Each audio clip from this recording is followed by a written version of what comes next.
Friends, मैं हूं T sir. मेरा यूट्यूब चैनल टी टैलेंट पर आपका स्वागत है। आज आइए हम लोग पढ़ेंगे संख्या पद्धति। दोस्तों, संख्या पद्धति कॉम्पिटिटिव एग्जाम के लिए बहुत ही इम्पोर्टेंट चैप्टर है। संख्या पद्धति यानी नंबर सिस्टम।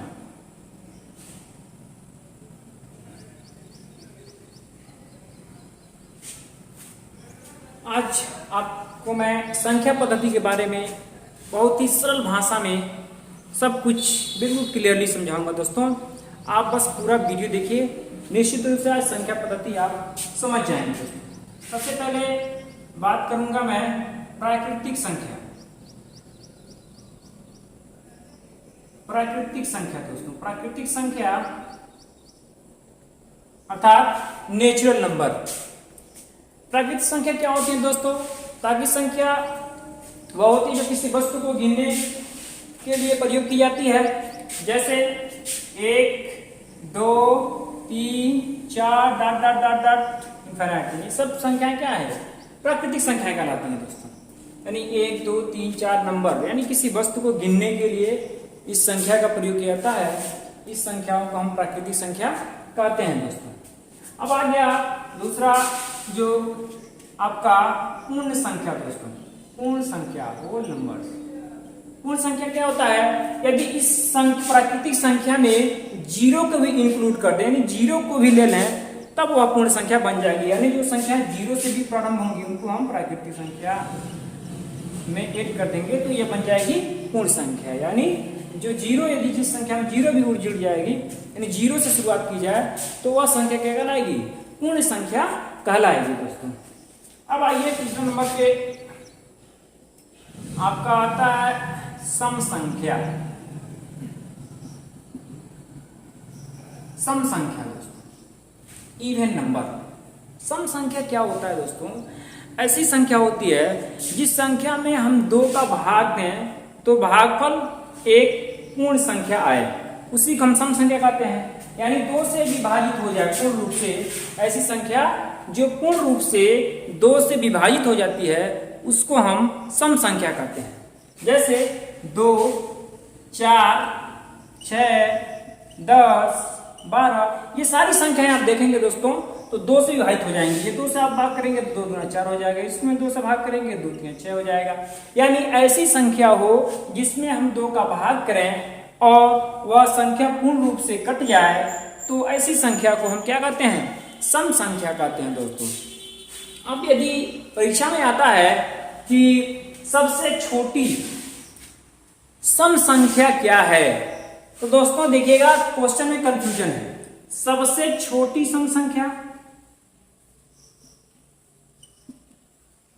सबसे छोटी सम संख्या किसको कहेंगे? और सबसे छोटी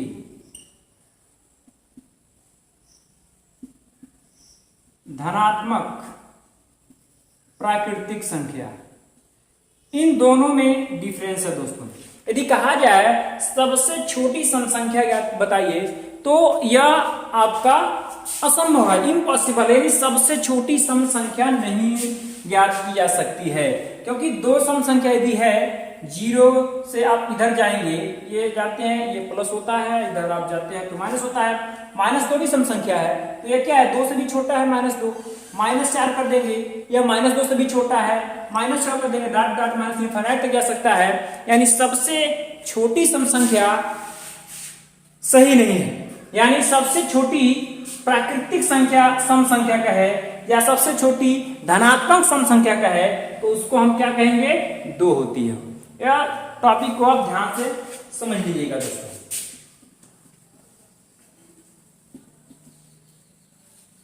यानी सम संख्या आप समझ गए। जो 2 संख्याएं 2 से कटने वाली होंगी वो सम संख्या होंगी।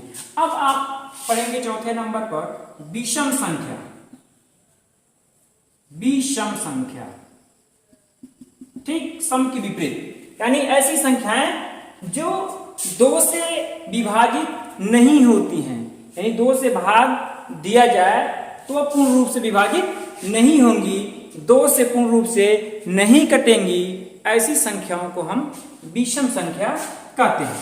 जैसे 1 हो गया, 3 हो गया, 5 हो गया, आप 9 ले लीजिए, 11 ले लीजिए, 13 ले लीजिए, 17 ले लीजिए। इसमें किसी भी संख्या में आप 2 का भाग देंगे, 2 दूना 4, 1 से बच जाएगा, 2 पचे 10, 1 से बच जाएगा, यानी यह कंप्लीटली विभाजित नहीं होगी 2 से।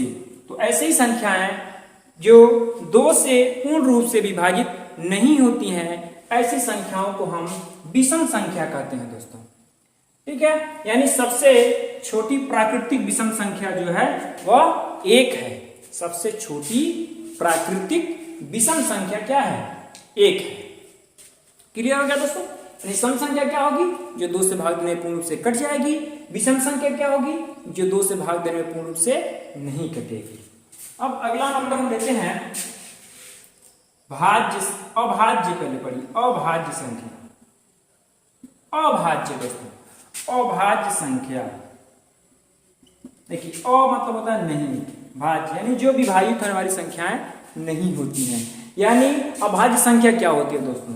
तो अभाज्य संख्या वह संख्या होती है जिसके केवल और केवल 2 गुणनखंड होते हैं, 2 से अधिक भी नहीं और 2 से कम भी नहीं। ध्यान से सुनिएगा दोस्तों, बहुत ही इंपॉर्टेंट टॉपिक है। यानी अभाज्य संख्या क्या होती है? अभाज्य संख्याएं वे संख्याएं भाज्य होती हैं जिनका केवल और केवल 2 गुणनखंड होते हैं, 2 से अधिक भी नहीं, 2 से कम भी नहीं। देखिए दोस्तों, अभाज्य संख्या जैसे 2, 3, 5, 11, 13, ये सब क्या है? अभाज्य संख्या है। क्यों अभाज्य है दोस्तों? मैंने बताया कि वे संख्या भाज्य होती हैं जिनके केवल और केवल 2 गुणनखंड होते हैं। आप सोच रहे होंगे मैंने 1 को क्यों नहीं लिया? 1 जो है अभाज्य संख्या नहीं है दोस्तों। क्यों नहीं है मैं बताता हूं। मैंने आपको पहले ही बताया है कि ऐसी संख्या जिनके 1 का गुणनखंड आप करेंगे तो क्या हो सकता है? 1 ही है ना, यानी 1 ही इसका गुणनखंड हो रहा है। गुणनखंड कितने होने चाहिए? 2 होने चाहिए। अब देखिए मैं 2 का गुणनखंड करूंगा, 2 गुणे 1 हो जाएगा। तो इसमें देखिए 1 गुणनखंड ये, 1 गुणनखंड ये, 2 गुणनखंड हो गए। तो जिसके 2 गुणनखंड होता है वही अभाज्य होता है। यहाँ 1 का आप 2 गुणनखंड नहीं कर सकते, इसलिए जो 1 है, 1 अभाज्य संख्या नहीं है। अधिकांश लोग परीक्षा में, कंपटीशन में यह गलती करते हैं। पूछ देता है कि निम्नलिखित में अभाज्य संख्या है, उसमें 1 भी रहेगा, 2 भी रहेगा, 3 भी रहेगा। ज्यादातर लोग 1 पर टिक मार देते हैं, जो कि गलत है। 1 अभाज्य संख्या नहीं है दोस्तों। तो 2, 3 का गुणनखंड कीजिए, 3 गुणे 1 हो जाएगा, 11 करेंगे, 11 गुणे 1 हो जाएगा। यानी वे संख्याएं जिनका केवल 2 गुणनखंड होता है वे संख्याएं अभाज्य संख्याएं कहलाती हैं दोस्तों। अब आप आइए पढ़ेंगे भाज्य संख्या। भाज्य संख्या क्या होता है दोस्तों? भाज्य संख्या वे संख्या होती हैं जिनका 2 से अधिक गुणनखंड होता है। दोस्तों ध्यान से समझिएगा मैं क्या कह रहा हूं। वे संख्याएं जिनका 2 से अधिक गुणनखंड होता है। कैसे? देखिए जैसे मैं ले लिया 4 का मैं गुणनखंड करता हूं तो 1 गुणे 2 गुणे 2, 2 दूना 4 और 1 इंक्लूड इसमें रहता। तो देखिए यहाँ पे 1, 2 और 3, इससे कितने गुणनखंड हो गए? 3 गुणनखंड हो गए। इसी प्रकार आप 9 ले लीजिए, 1 गुणे 3 गुणे 3, इसका भी 3 गुणनखंड हो गया। आप इसी प्रकार का 15 ले लीजिए तो 3 गुणे 5 और 1 लिख सकते हैं आप। तो ये सारी संख्याएं क्या कहलाएंगी? आप 18 ले लीजिए तो 2 3 6 3 18, यानी 2 से अधिक गुणनखंड है। यानी वे संख्याएं जिनके गुणनखंड 2 से अधिक होंगे वे क्या कहलाएंगे? भाज्य संख्याएं कहलाएंगे। यानी ऐसी संख्या जिनका गुणनखंड 2 से अधिक हो वह क्या कहलाएगा? भाज्य कहलाएगा।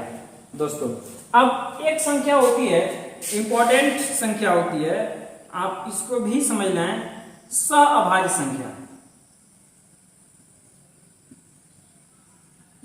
सहअभाज्य संख्या। सहअभाज्य संख्या क्या होती है दोस्तों, समझिएगा, बहुत ही आसान है। ऐसी संख्याएं जिनका महत्तम समापवर्तक, ऐसी दो संख्याओं का यानी संख्याओं का ऐसा युग्म होना चाहिए, जोड़ा होना चाहिए, पेयर होना चाहिए, जिन दोनों का जो मौसा निकले वह एक निकले, ऐसी संख्याओं को हम सहअभाज्य संख्या कहते हैं दोस्तों। यानी 1 और 5 का मौसा आप निकालेंगे तो क्या निकलेगा, 1 निकलेगा। इसी प्रकार आप 2 और 7 ले सकते हैं, यानी इनका भी मौसा 2 गुणे 1 7 तक करेंगे तो 7 गुणे 1, दोनों का मौसा क्या होगा, 1 हो जाएगा। यानी ऐसी संख्याएं का जो पेयर बनाया जाए, ऐसी संख्याओं का युग्म लिया जाए जिन दोनों संख्याओं का मौसा जो है 1 आए, ऐसी संख्या को हम सहअभाज्य संख्या कहते हैं। धन्यवाद दोस्तों।